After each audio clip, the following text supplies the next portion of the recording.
ఏది అయినా ఆచి చికెన్ మసాలా. కడప జిల్లా ఒంటిమిట్టలో శ్రీ సీతారాముల కళ్యాణోత్సవానికి రంగం సిద్ధమైంది.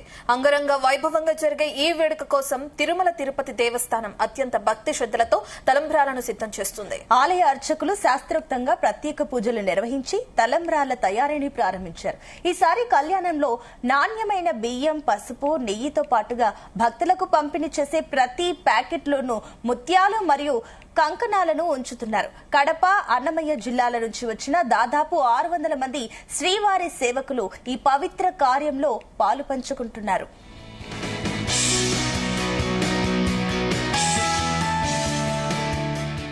రాష్ట్ర ప్రభుత్వం తరపున సీఎం సమర్పించే పట్టు వస్త్రాలు, ముత్యాల తలంబ్రాలతో ఏప్రిల్ 1న రాత్రి వేళ వెన్నెల వెలుగుల్లో సీతారాముల కళ్యాణం వైభవంగా జరగనుంది. ఇదే అంశానికి సంబంధించి మరిన్ని వివరాలని మా ప్రతినిధి రామచంద్ర అందిస్తారు. ఒంటిమిట్ట కోదండ రామస్వామి కళ్యాణానికి సర్వం సిద్ధమవుతోంది. టీటీడీ ఆధ్వర్యంలో ఇప్పటికే తలంబ్రాల ప్రక్రియ అయితే ప్రారంభించారు. మనం చూడొచ్చు, ఇక్కడ కళ్యాణ మండపం సంబంధించి పక్కనే ఉన్నటువంటి టీటీడీ భవనంలో ఈ తలంబ్రాల ప్యాకెట్స్ కూడా సిద్ధం చేస్తున్నారు. ప్రజలకు అలాగే భక్తులకు ఎవరైతే కళ్యాణం తిలకించేందుకు వస్తారో వారందరికీ కూడా తలంబ్రాలు అందించేందుకు ఆ ప్యాకెట్లో అక్షింతలు, అలాగే ముత్యాల తలంబ్రాలు, అలాగే కంకణాలు కూడా ప్యాకింగ్ చేసి తయారు చేస్తున్నటువంటి పరిస్థితి అయితే కనిపిస్తోంది. వచ్చిన ప్రతి ఒక్కరు కూడా అయితే కొన్ని లక్షల మంది భక్తులు ఈ కళ్యాణాన్ని వీక్షించేందుకు వస్తారు. అలాగే విఐపి తాకిడి కూడా ఉంటుంది. విఐపీస్ కావచ్చు, అలాగే అధికారులు కావచ్చు, అందరికీ కూడా ప్రతి ఒక్కరికి కూడా అక్షింతలు అలాగే తలంబ్రాలు చేరే విధంగా టీటీడీ ఏర్పాట్లు చేస్తోంది.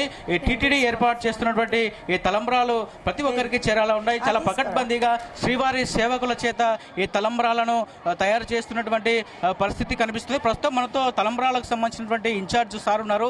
సార్, ఇప్పుడు ఈ తలంబ్రాలు ఎన్ని లక్షల మందికి చేరేలా ఉన్నాయి? టీటీడీ ఆధ్వర్యంలో ఎటువంటి ఏర్పాట్లు జరుగుతున్నాయి? ఓం నమో వెంకటేశయ్య. మీ ఏర్పాట్లన్నీ మీరే మీ కళ్ళారా చూస్తున్నారు. అన్నీ చాలా పకడ్బందీగా శ్రీవారి సేవ వాళ్ళ సహకారంతో అన్నీ సజావుగా సక్రమంగా జరుగుతున్నాయి. ఎక్కడ ఇప్పటివరకు ఎలాంటి ఇబ్బందులు ఏమీ లేవు. ఎంతమంది వచ్చినా ఇవ్వడానికి టీటీడీ యంత్రాంగం సన్నద్ధమయ్యే ఉంది. సార్, ఎంతమంది కళ్యాణానికి వచ్చే అవకాశం ఉంది? ఎందుకంటే గత సంవత్సరంకి ఇంకా ఈ సంవత్సరం కూడా పెరుగుతూ వస్తున్నారు కళ్యాణం వీక్షించే భక్తులు, ప్రజలు కావచ్చు. సో అంతమందికి కూడా అక్షింతలు, తలంబ్రాలు చేరే విధంగా ఏర్పాట్లు చేస్తుందా టీటీడీ? ఖచ్చితంగా అండి. ఎంతమంది వస్తే అంతమందికి ఇవ్వాలనే దృఢ సంకల్పంతో టీటీడీ యంత్రాంగం అంతా కూడా వర్క్ చేస్తూ ఉన్నాం. ప్యాకెట్స్ ఏదైతే చేస్తున్నారో ఏమేమి ప్యాకింగ్ చేస్తున్నారు సార్ తలంబ్రాలు? మేము 1,60,000 అండి. 80,000 మందికి వస్తే కూడా మేము రెడీగా ఉన్నాము.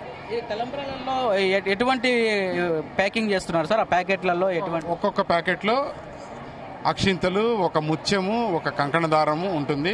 తర్వాత మేము ఫైనల్గా అల్టిమేట్గా మేము ఆ కళ్యాణం తిలకించే వచ్చే భక్తులకు దాంతోపాటు ఒక లడ్డు ప్రసాదము, అమ్మవారి కుంకుమ ఒక ప్యాకెట్లో పెట్టి అన్నీ అందిస్తాం. టీటీడీ కూడా ఎక్కడ రాజీ పడకుండా భక్తులకు చాలా విధేయమైనటువంటి ఏదైతే తలంబ్రాలు కావచ్చు, అక్షింతలు, అవన్నీ కూడా ఏర్పాట్లు చేస్తున్నాము. ఎవరు కూడా వచ్చినటువంటి భక్తులు, కళ్యాణాన్ని తిరగలించేందుకు వచ్చినటువంటి వారు ఎవరు కూడా వెనక్కి వెళ్ళకోకుండా ప్రతి ఒక్క భక్తుడు, అలాగే అందరూ కూడా కళ్యాణానికి వచ్చినటువంటి ప్రతి ఒక్కరు కూడా స్వామివారి తలంబ్రాలు అలాగే ప్రసాదం కూడా తీసుకొని వెళ్లే విధంగా స్థితి అయితే కనిపిస్తోంది.